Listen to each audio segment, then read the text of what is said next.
Hoja de Nigel, de J.R.R. Tolkien. Había una vez un pobre hombre llamado Nigel que tenía que hacer un largo viaje. Él no quería.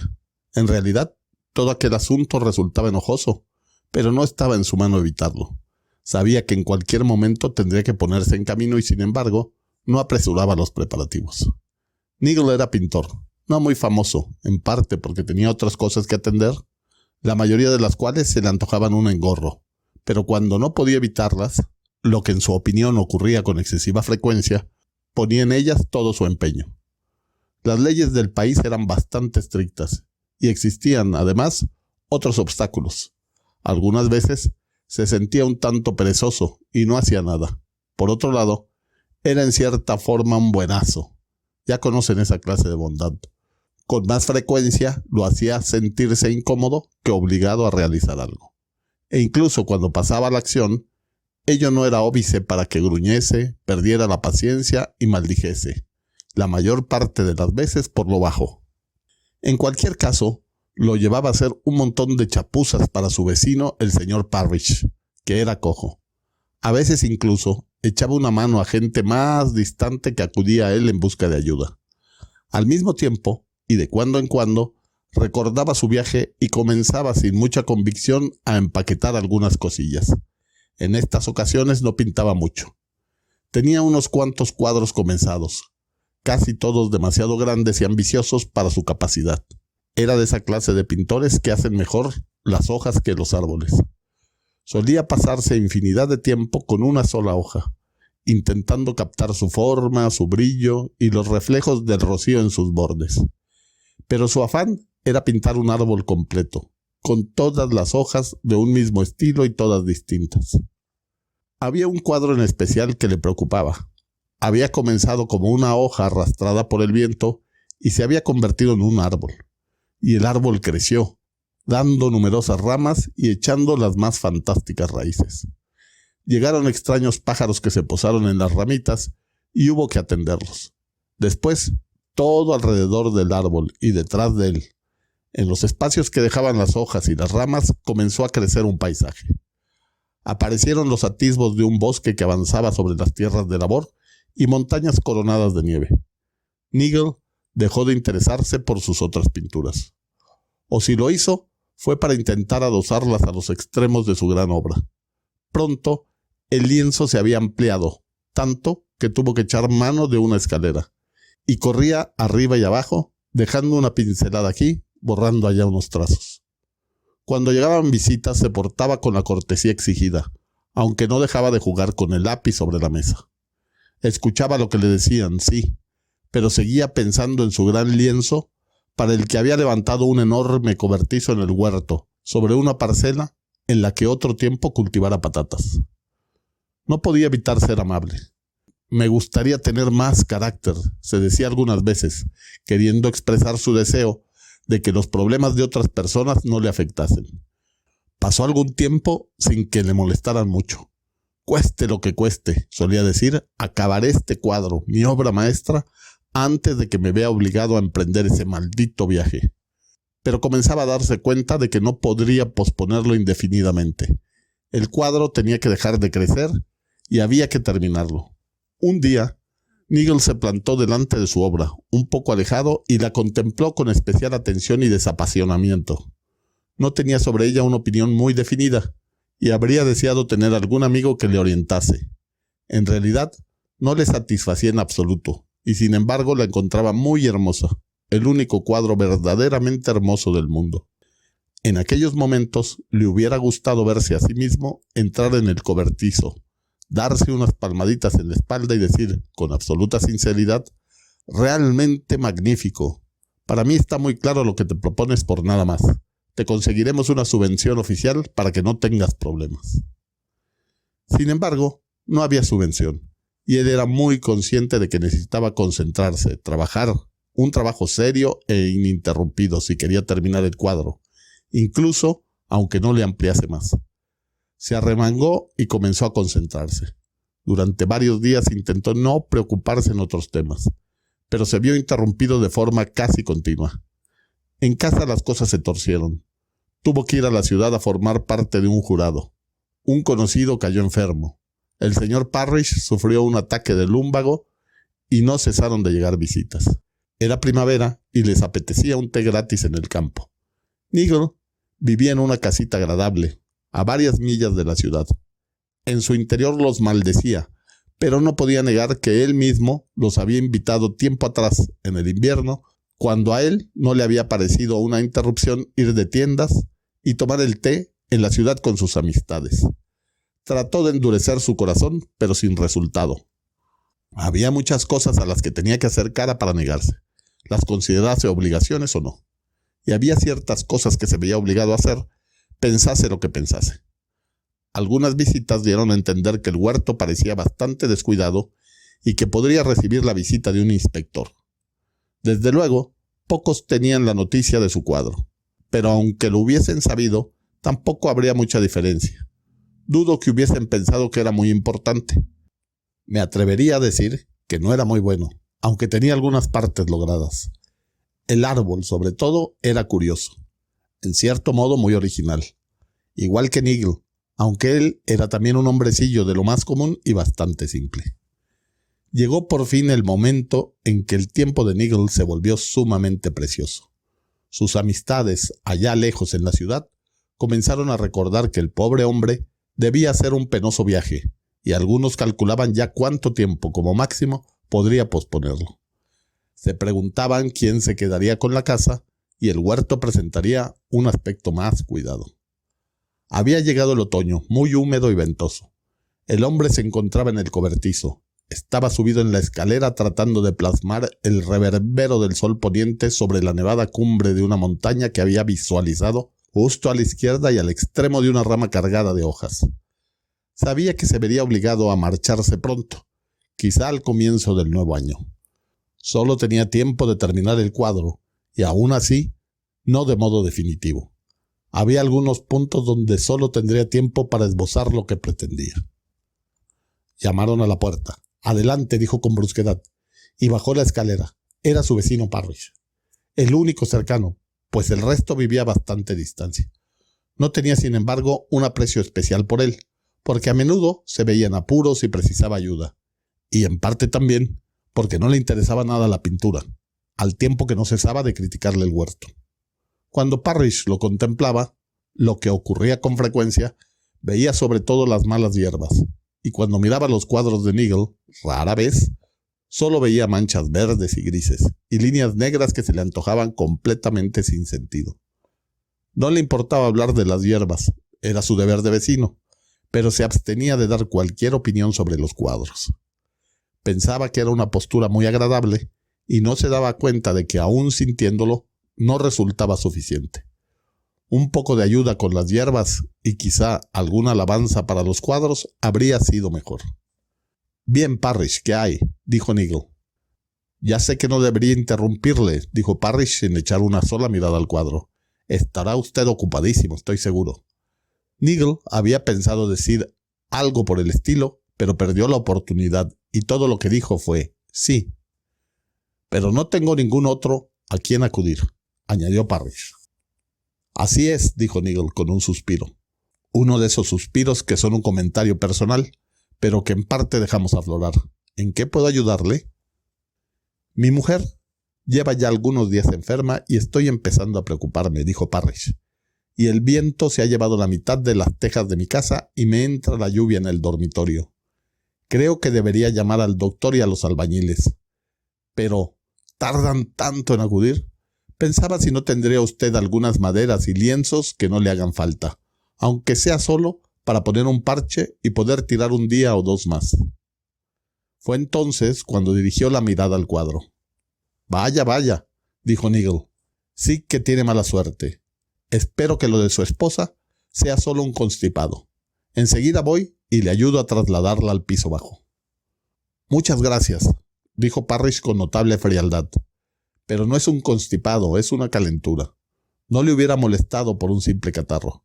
Y mi mujer ya guarda cama en piso bajo. Con esta pierna no puedo andar subiendo y bajando bandejas. Pero ya veo que está ocupado. Lamento de veras la molestia. Tenía esperanzas de que pudiese perder el tiempo para ir a avisar al médico, viendo la situación en que me hallo. Y al albañil también, si de verdad no le sobran lienzos. No faltaba más, dijo Nigel, aunque otras palabras se le agolpaban en el ánimo, donde en aquel momento había más debilidad que amabilidad. Podría iré, si está tan ocupado. Lo estoy y mucho. Ojalá no padeciera esta cojera, dijo Parrish. Así que Nigel fue. Ya veis, aquello resultaba de lo más curioso. Parrish era su vecino más cercano. Los demás quedaban bastante lejos. Nigel tenía una bicicleta y Parrish no. Ni siquiera podía montar. Era cojo de una pierna. Una cojera seria que le causaba muchos dolores. Merecía la pena tenerlo en cuenta, igual que su expresión desabrida y su voz quejumbrosa. A su vez, Nigel tenía un cuadro y apenas tiempo para terminarlo. Parecía lógico que fuese Parrish el que tuviese aquello en cuenta, no Nigel. Parrish, sin embargo, no se tomaba en serio la pintura y Nigel no podía cambiar aquel hecho. «Maldita sea», rezongó para sí mientras sacaba la bicicleta. Había humedad y viento y la luz del día estaba ya desvaneciéndose. «Hoy se acabó el trabajo para mí», pensó Nigel, y mientras pedaleaba, no cesó de echar pestes para sus adentros, ni de ver pinceladas en la montaña y en la vegetación inmediata que, en un principio, había imaginado primaveral. Sus dedos se crispaban sobre el manillar. Ahora que ya no estaba en el cobertizo, intuyó perfectamente la forma de tratar aquella brillante línea de hojas que enmarcaba la lejana silueta de la montaña. Pero pesaba en su corazón una congoja, un espacio de temor de que nunca tendría ya la oportunidad de intentarlo. Nigel encontró al médico y dejó una nota donde el albañil, que ya había cerrado para irse a descansar junto al fuego de su chimenea. Nigel se empapó hasta los huesos y cogió él también un resfriado. El médico no se dio tanta prisa como Nigel. Llegó al día siguiente, lo que le resultó mucho más cómodo, pues para entonces ya había en casas vecinas 2 pacientes a los que atender. Nigel estaba en cama con fiebre alta y en su cabeza y en el techo tomaban forma maravillosos entramados de hojas y ramas. No le fue de ningún consuelo saber que la señora Parrish solo tenía catarro y que ya lo estaba superando. Volvió la cara hacia la pared y buscó refugio en las hojas. Permaneció en cama algún tiempo. El viento seguía soplando y se llevó otro buen número de tejas en casa de Parrish y también algunas en la de Nigel. En el tejado aparecieron goteras. El albañil seguía sin presentarse. Nigel no se preocupó, al menos durante un día o 2. Luego se arrastró fuera de la cama para buscar algo de comer. Nigel no tenía mujer. Parrish no volvió. La humedad se le había metido en la pierna que le dolía y su mujer estaba muy ocupada recogiendo el agua y preguntándose si ese señor Nigel no se habría olvidado de avisar al albañil. Si ella hubiera entrevisto la más mínima posibilidad de pedirle prestado algo que les fuese útil, habría enviado allí a Parrish, le doliese o no la pierna. Pero no se le ocurrió nada, de modo que se olvidaron del vecino. Al cabo de 7 días, Nigel volvió con sus pasos inseguros hasta el cobertizo. Intentó subirse a la escalera, pero la cabeza se le iba. Se sentó y contempló el cuadro. Aquel día no había hojas en su imaginación ni vislumbres de montañas. Podía haber pintado un desierto arenoso que se le perdía ya a lo lejos, pero le faltaron energías. «Maldita sea», dijo Nigel, aunque le hubiera dado igual responder con educación. «Adelante», porque de todas maneras la puerta se abrió.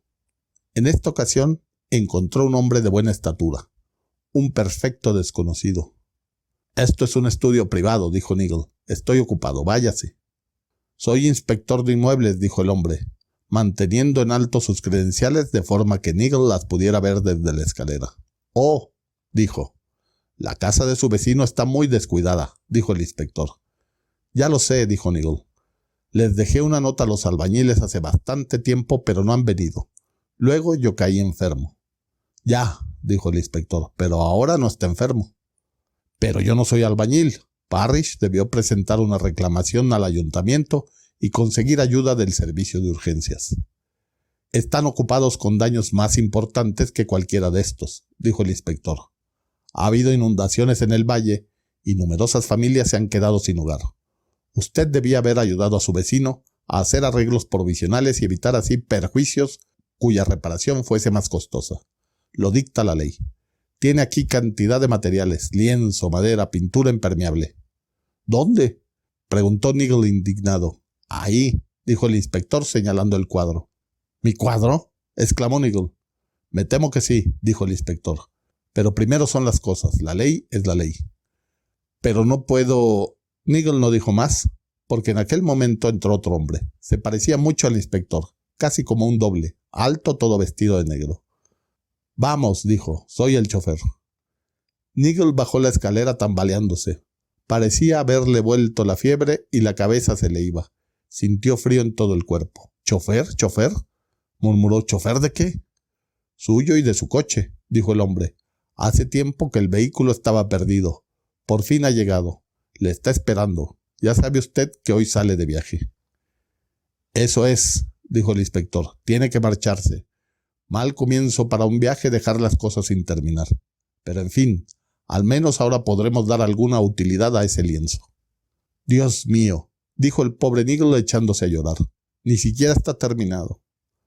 ¿No lo ha acabado?, dijo el chofer. Bueno, de cualquier forma, y por lo que a usted respecta, ya está todo hecho. Vámonos. Nigel salió en completo silencio. El chofer no le dio tiempo a hacer las maletas, pues según él, las debía haber preparado antes e iban a perder el tren. Nigel se sentía cansado y adormecido. A duras penas fue consciente de lo que pasaba cuando le empujaron dentro de un compartimiento. No le importaba mucho. Había olvidado para qué o hacia dónde se suponía que iba.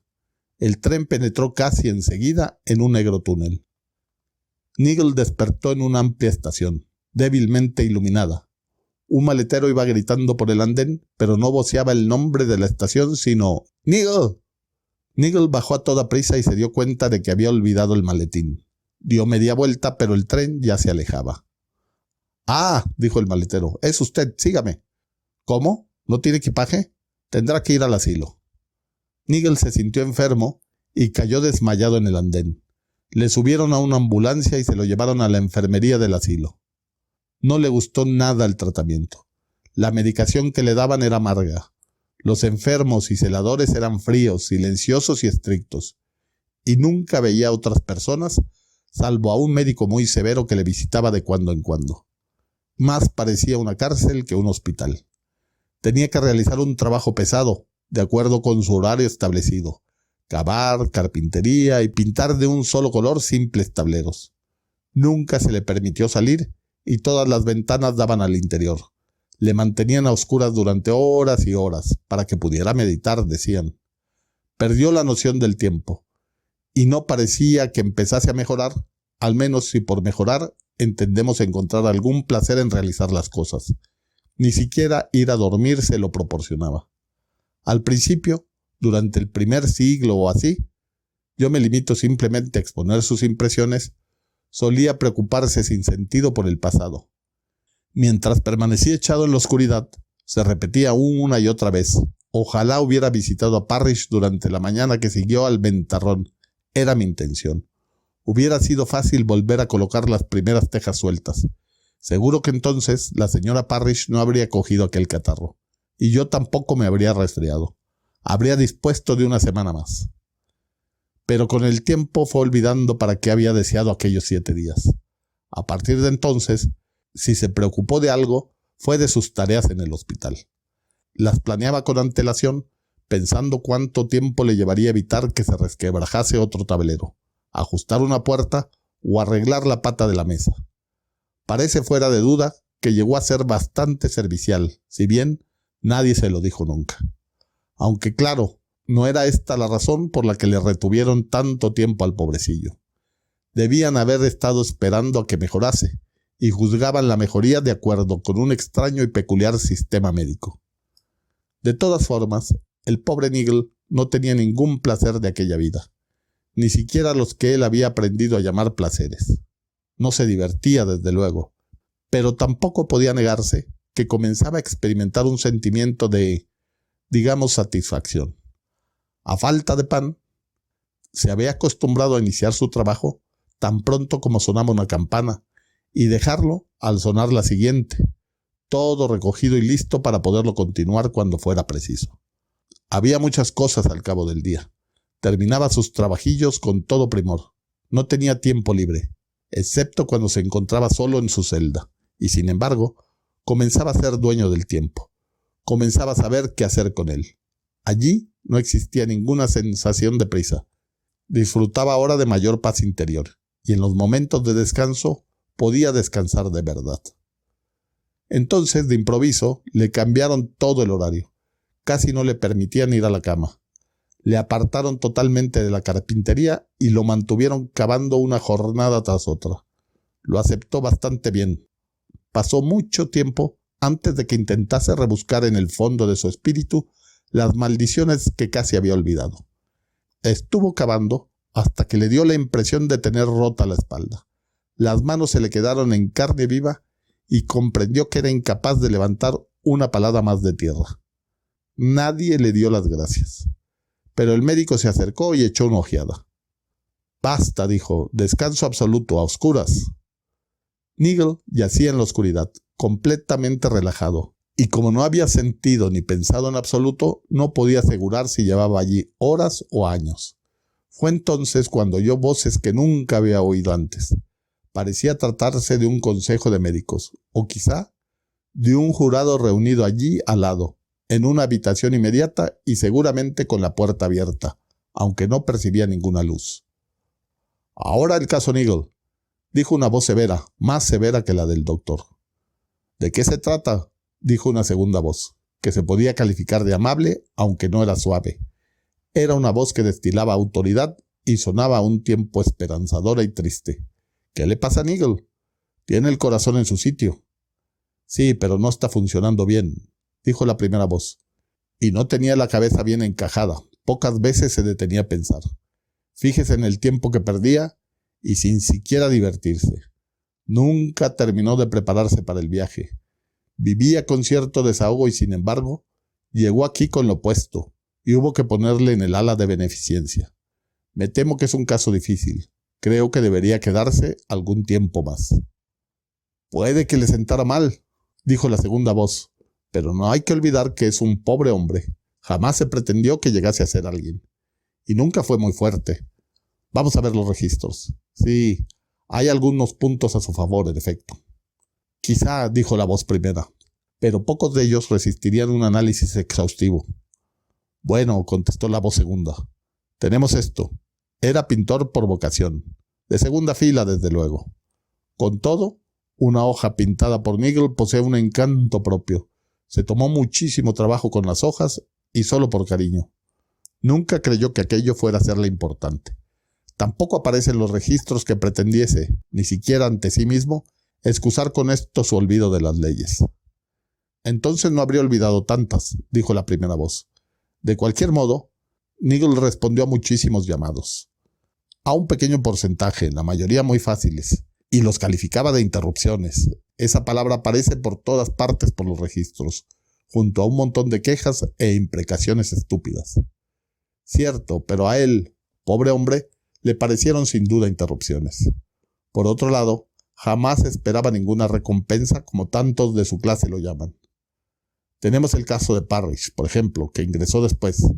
Era el vecino de Nigel. Nunca movió un dedo por él y en rarísimas ocasiones llegó a mostrar alguna gratitud.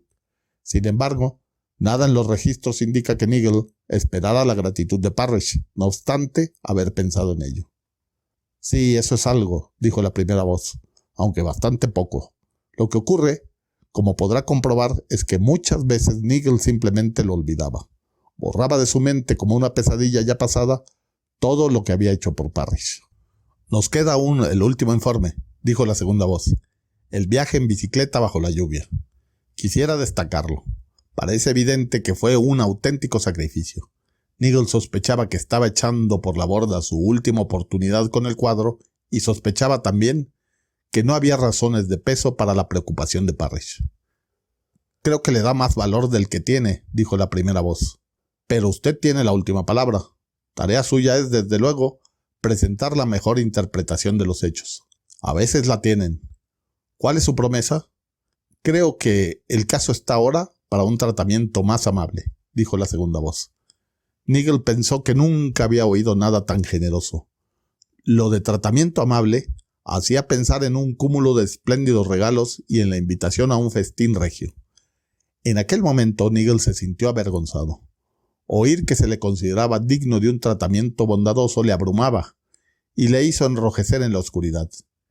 Era como ser galardonado en público cuando el interesado y todos los presentes saben que el premio es inmerecido. Nigel ocultó su sonrojo bajo la burda manta. Hubo un silencio. Luego la voz primera, muy cercana, se dirigió a él. «¿Ha estado escuchando?», dijo. «Sí», respondió. «Bueno, ¿alguna observación?» «¿Puede darme noticias de Parrish?», dijo Nigel. «Me gustaría volverle a ver. Espero que no se encuentre muy mal. ¿Pueden curarle la pierna? Le hacía pasar malos ratos, y por favor, no se preocupen por nosotros dos.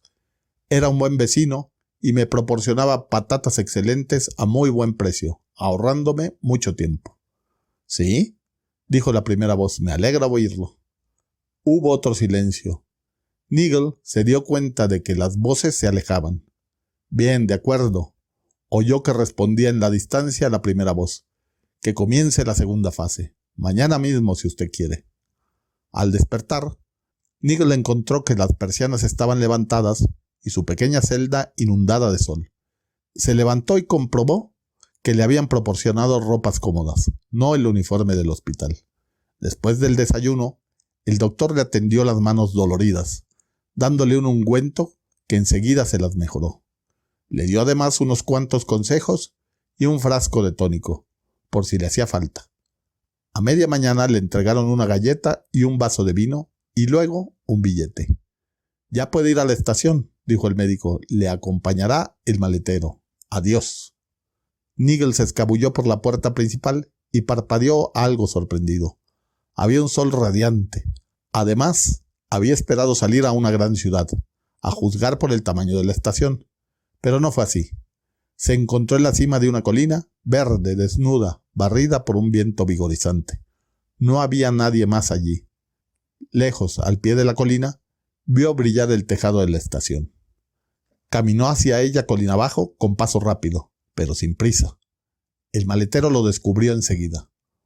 «Por aquí», dijo, y condujo a Nigel a un andén donde se encontraba, listo ya, un tren de cercanías muy coquetón, un solo coche y una pequeña locomotora, muy relucientes los dos, limpios y recién pintados. Parecían a punto para un viaje inaugural. Incluso el carril que se veía ante la locomotora parecía nuevo. Brillaban los raíles, los cojines estaban pintados de verde y las traviesas, al cálido sol, dejaban escapar un delicioso olor a brea fresca. El coche estaba vacío. «¿A dónde va este tren, mozo?», preguntó Nigel. «Creo que no han colocado aún el cartel del destino», dijo el mozo, «pero lo encontrará satisfactorio». Y cerró la puerta. El tren arrancó al punto. Nigel se recostó en el asiento. La pequeña locomotora avanzaba entre borbotones de humo por el fondo de un cañón de altas paredes verdes, al que un cielo azul servía de dosel. No parecía haber pasado mucho tiempo cuando la locomotora dio un silbido. Entraron en acción los frenos y el tren se detuvo. No había estación ni cartel indicador, solo un tramo de peldaños que subía por el verde talud. Al final de la escalera se abría un póstigo en un seto muy cuidado. Junto a él estaba una bicicleta.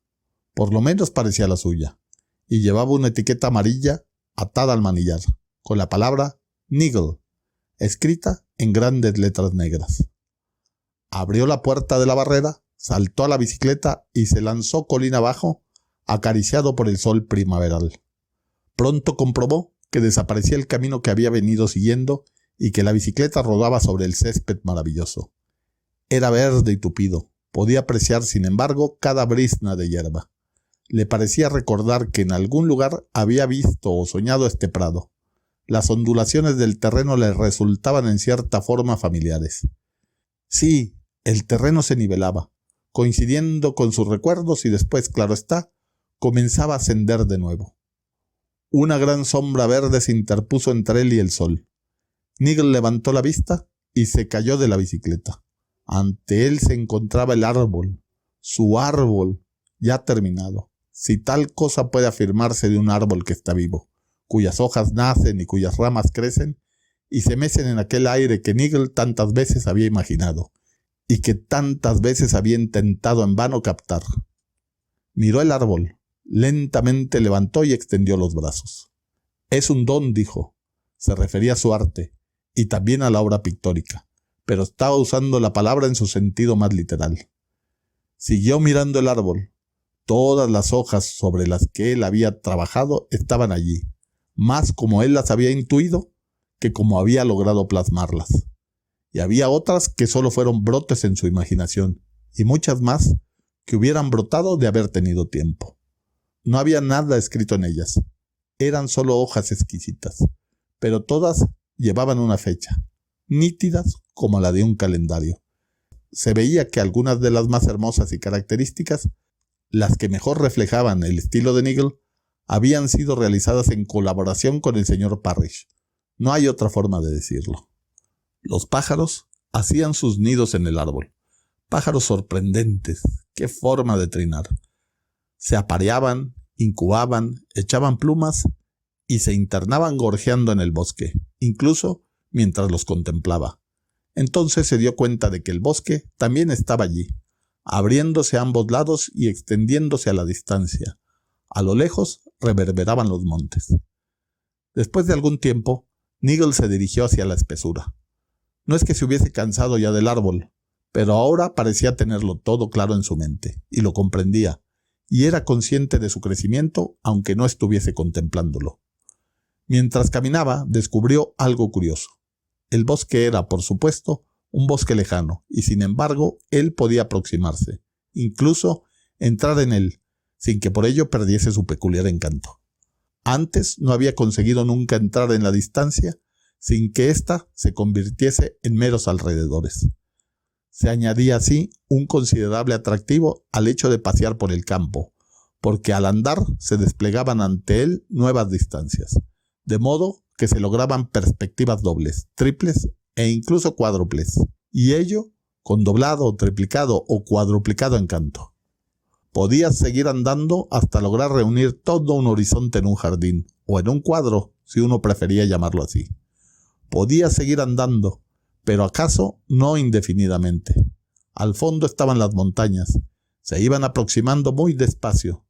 No parecían formar parte del cuadro, o en todo caso, solo como nexo de unión con algo más, algo distinto entrevisto tras los árboles, una dimensión más, otro paisaje. Nigel paseaba, pero no se limitaba a vagar. Observaba con detalle el entorno. El árbol estaba completo, aunque no terminado. Justo todo lo contrario de lo que antes ocurría, pensó. Pero en el bosque había unas cuantas parcelas por concluir que todavía necesitaban ideas y trabajo. Ya no era necesario hacer modificaciones, todo estaba bien, pero había que proseguir hasta lograr el toque definitivo. Y en cada momento, Nigel veía la pincelada precisa. Se sentó bajo un árbol distante y muy hermoso, una variedad del gran árbol, pero con su propia identidad o a punto de alcanzarla si recibía un poco más de atención, y se puso a hacer cábalas sobre dónde empezar el trabajo y dónde terminarlo y cuánto tiempo le llevaría. No pudo concluir todo el esquema. Claro, dijo, necesito a Parrish. Hay muchas cosas de la tierra, las plantas y los árboles que él entiende y yo no. No puedo concebir este lugar con mi coto privado. Necesito ayuda y consejo. Tenía que haberlos pedido antes. Se levantó y caminó hasta el lugar en que había decidido comenzar el trabajo. Se quitó la chaqueta. En aquel momento, medio escondido en una hondonada que le protegía de otras miradas, vio a un hombre que, con cierto asombro, paseaba la vista en derredor. Se apoyaba en una pala, pero estaba claro que no sabía qué hacer. Nigel le saludó. «¡Parrish!», gritó. Parrish se echó la pala al hombro y vino hacia él. Aún cojeaba un poco. Ninguno habló. Simplemente se saludaron con un movimiento de cabeza, como solían hacer cuando se cruzaban en el camino. Solo que ahora se pusieron a caminar juntos, tomados del brazo. Sin una sola palabra, Nigel y Parrish se pusieron de acuerdo sobre el lugar exacto donde levantar la casita y jardín que se les antojaban necesarios. Mientras trabajaban al unísono, se hizo evidente que Nigel era el más capacitado de los dos a la hora de distribuirse el tiempo y llevar a buen término la tarea. Aunque parezca extraño, fue Nigel el que más se absorbió en la construcción y jardinería, mientras que Parrish se extasiaba en la contemplación de los árboles y especialmente en el árbol. Un día, Nigel estaba atareado plantando un seto. Parrish se encontraba muy cerca, echado sobre la hierba y observando con atención una bella y delicada flor amarilla que crecía entre el verde césped. Nigel había sembrado hacía algún tiempo un buen número entre las raíces de su árbol. De pronto, Parrish levantó la vista. Su cara resplandecía bajo el sol mientras sonreía. «Esto es extraordinario», dijo. «En realidad, yo no debía estar aquí. Gracias por hablar en mi favor».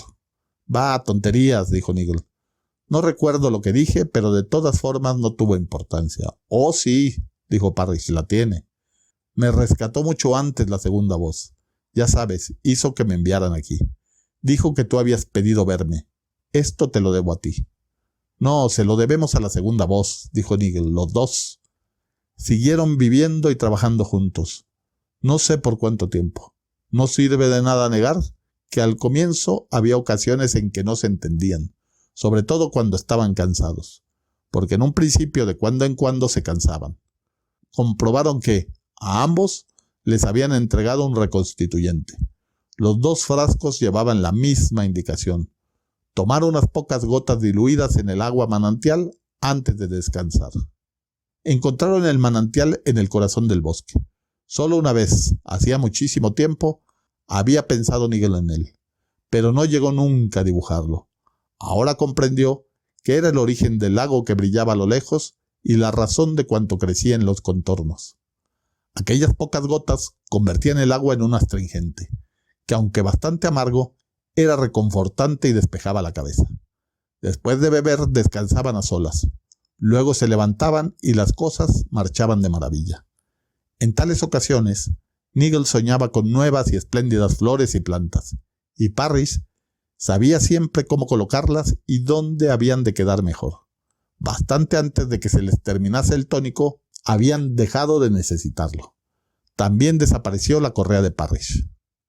A medida que el trabajo progresaba, se permitían más y más tiempo para pasear por los alrededores, contemplando los árboles y las flores, las luces, las sombras y la condición de los campos. En ocasiones cantaban a una, pero Nigel se dio cuenta de que comenzaba a volver los ojos cada vez con mayor frecuencia hacia las montañas. Pronto tuvieron casi todo terminado: la casa de la hondonada, el césped del bosque, el lago y todo el paisaje, cada uno en su propio estilo. El gran árbol estaba en plena floración. «Terminaremos al atardecer», dijo Parrish un día. «Luego nos iremos a dar un paseo que esta vez será realmente largo». Partieron al día siguiente y cruzaron la distancia hasta llegar al confín. Este no era visible, por supuesto.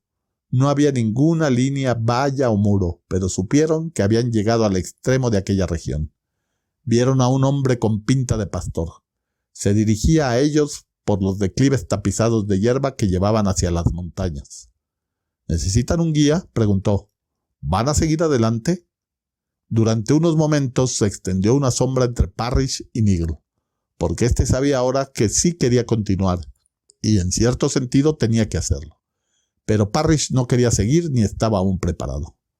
«Tengo que esperar a mi mujer», le dijo a Nigel. Se sentía sola. Creí oírles que la enviarían después de mí en cualquier momento, cuando estuviese lista y yo lo tuviera todo preparado. La casa ya está terminada e hicimos todo lo que estaba en nuestras manos. Pero me gustaría enseñársela. Espero que ella pueda mejorarla, hacerla más hogareña, y confío también le gustase el sitio. Se volvió hacia el pastor. «¿Es usted guía?», preguntó. «¿Puede decirme cómo se llama este lugar?». «¿No lo sabe?», dijo el hombre. «Es la comarca de Nigel. El paisaje que Nigel pintó, o buena parte de él. El resto se llama el jardín de Parrish». «El paisaje de Nigel», dijo Parrish asombrado. «¿Imaginaste tú todo esto? Nunca pensé que fueras tan listo. ¿Por qué no me dijiste nada?». «Intentó hacerlo hace tiempo», dijo el hombre, «pero usted no prestaba atención. En aquellos días solo tenía un lienzo y los colores, y usted pretendía arreglar el tejado con ellos. Esto es lo que usted y su mujer solían llamar el disparate de Nigel, o ese mamarracho. Pero entonces no tenía este aspecto, no parecía real, dijo Parrish. No, entonces era solo un vislumbre, dijo el hombre. Pero usted podía haberlo captado si hubiera creído que merecía la pena intentarlo. Nunca te di facilidades, dijo Nigel. Jamás intenté darte una explicación. Solía llamarte viejo destripadores. Pero, ¿qué importa eso ahora? Hemos vivido y trabajado juntos últimamente. Las cosas podían haber sido diferentes, pero no mejores. En cualquier caso, me temo que yo he de seguir adelante. Espero que volvamos a vernos. Debe haber muchas más cosas que podamos hacer juntos. Adiós. Estrechó con calor la mano de Parrish, una mano que dejaba traslucir bondad, firmeza y sinceridad. Se volvió y miró un momento hacia atrás. Las flores del gran árbol brillaban como una llama. Los pájaros cruzaban el aire entre trinos. Sonrió al tiempo que se despedía de Parrish con una inclinación de cabeza y siguió al pastor. Iba a aprender a cuidar ovejas y a saber de los pastos altos y a contemplar un cielo más amplio y caminar siempre más y más en permanente ascensión hacia las montañas. No alcanzó a imaginar qué fue de él al haberlos cruzado. Incluso el infeliz de Nigel podía en su antiguo hogar vislumbrar las lejanas montañas, y éstas encontraron un lugar en su cuadro. Pero como sean en realidad, o qué pueda haber al otro lado, solo lo saben quienes han ascendido a su cima. Creo que era un pobre estúpido, dijo el concejal Tompkins. Desde luego un inútil, sin ningún valor para la sociedad. Bueno, no sé, dijo Atkins, que solo era un maestro, alguien sin mayor importancia. No estoy muy seguro. Depende de lo que entienda por valor. Sin utilidad práctica o económica, dijo Tompkins, me atrevería a decir que se podría haber hecho de él un ser de alguna utilidad si ustedes, los maestros, supiesen cuál es su obligación. Pero no lo saben. Y así nos encontramos con inútiles como este. Si yo mandase en este país, les pondría a él y a los de su clase a trabajar en algo apropiado para ellos, lavando platos en la cocina comunal o algo por el estilo. Y me preocuparía de que lo hiciesen bien, o los pondría en la calle. Hace tiempo que debía haberlo echado. ¿Echarlo? ¿Quiere decir que le habría obligado a salir de viaje antes de cumplirse el tiempo? Sí, si usted se empeña en usar esa expresión vacía y anticuada. Empujarlo a través del túnel al gran vertedero. Eso era lo que yo quería decir. ¿Entonces no cree que la pintura valga nada? ¿Que no hay por qué conservarla, mejorarla o aún utilizarla? Claro, la pintura es útil, dijo Tompkins, pero no se podía usar la suya. Hay cantidad de oportunidades para los jóvenes agresivos que no temen las ideas ni los métodos nuevos. Ninguna para esta vieja morralla. Solo son ensueños personales. No hubiese sido capaz de diseñar un buen póster ni aunque lo matasen. Siempre jugueteando con hojas y flores. En cierta ocasión le pregunté la causa. Me contestó que las encontraba hermosas. ¿Puede creerlo? Dijo hermosas. ¿Qué? Le pregunté yo. ¿Los órganos digestivos y genitales de las plantas? Y no encontró contestación. Pobre majadero. Majadero, suspiró Atkins. Sí, pobre hombre. Nunca terminó nada. Bueno, sus telas han quedado para mejores usos desde que él se marchó. Pero yo no estoy muy seguro, Tompkins.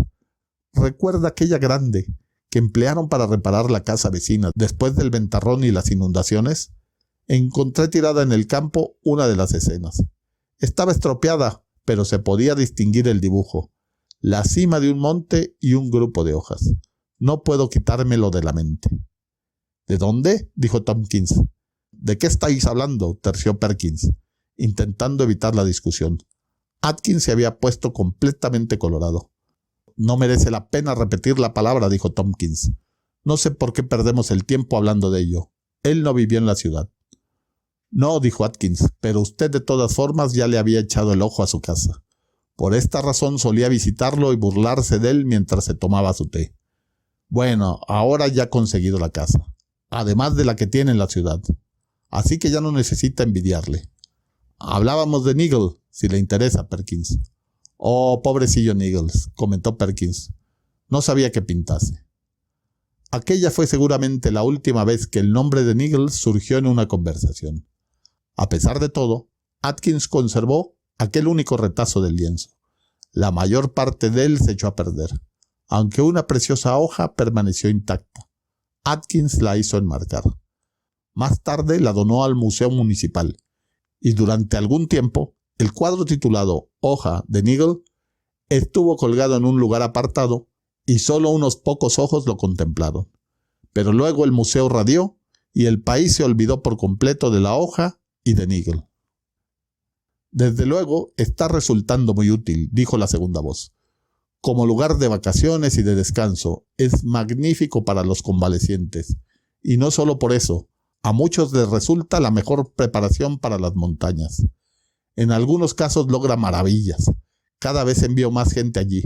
Rara vez tiene que regresar. Sí es cierto, dijo la primera voz. Creo que deberíamos dar un nombre a esa comarca. ¿Cuál sugiere? El maletero se encargó de ello ya hace algún tiempo, dijo la segunda voz. El tren de Nigel Parish está a punto de salir. Eso es lo que él ha venido gritando durante años. Nigel Parish. Les envié un mensaje a los dos para comunicárselo. ¿Y qué opinaron? Se rieron, y las montañas resonaron con su risa. John Ronald Reuel Tolkien, más conocido como J.R.R. Tolkien, nació en Bloemfontein, Sudáfrica, en 1892 y murió en Bournemouth, Inglaterra, en 1973. Es uno de los grandes pilares de la literatura fantástica, al grado de que, aun cuando no fue el primero en crear obras memorables del género, es considerado el padre de la literatura moderna de fantasía. Con un estilo elegante y refinado, Tolkien es el creador de la Tierra Media, que sirve de escenario a muchas de sus obras más reconocidas, entre las que encontramos El Silmarillion, El Hobbit y El Señor de los Anillos. En el cuento La hoja de Nigel, Tolkien hace una alegoría de la vida y muerte de un artista, que en vida encuentra muchas trabas para poder desarrollar su creatividad, e impuestas por el materialismo de la sociedad, pero al final, en la muerte, se descubre el poder de la trascendencia que logra un artista por medio de su arte.